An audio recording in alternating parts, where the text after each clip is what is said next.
Welcome to the latest edition of Rare Diseases Updates, covering breakthroughs in the past 2 weeks. Brought to you by LucidQuest. Regeneron reported new findings from the ongoing Linker-AL2 Phase 1/2 study, evaluating Lynozyfic, or linvoseltamab, as monotherapy in adults with second-line plus systemic AL amyloidosis. The company highlighted rapid hematologic responses, including complete responses at the highest tested dose level. Registrational intent Phase 2 development continues as investigators further assess the therapy's potential role in this patient population. Agios announced that the European Commission approved PYRUKYND, or mitapivat, for adults with anemia associated with transfusion-dependent and non-transfusion-dependent alpha or beta thalassemia. The approval introduces an oral treatment option in Europe and may influence treatment access and future care pathways for eligible patients. In Japan, new patient starts for Tavneos, or avacopan, resumed following updates to prescribing information related to serious liver injury.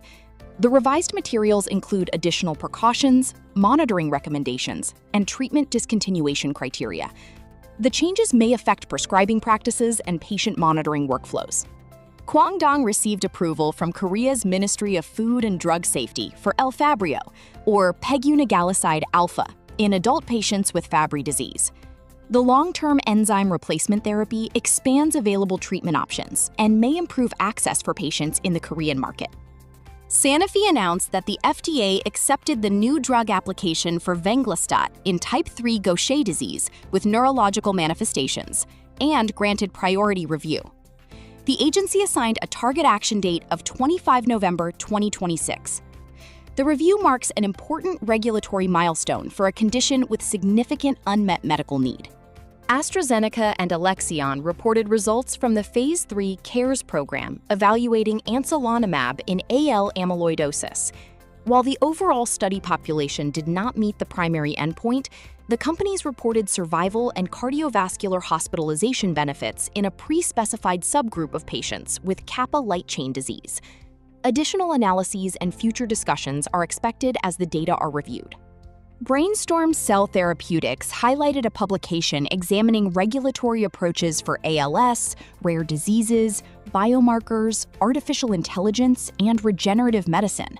The authors advocated broader use of tools, including accelerated approval pathways, adaptive clinical trial designs, and biomarker qualification frameworks to support innovation in rapidly evolving disease areas.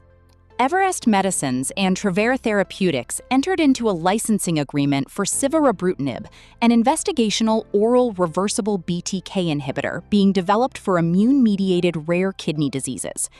Under the agreement, Travere obtained development and commercialization rights outside China and selected East and Southeast Asian markets, expanding its rare disease pipeline portfolio. Stay ahead in rare diseases research. Like, share, and subscribe for our updates. Visit www.lqventures.com or email us at info@lqventures.com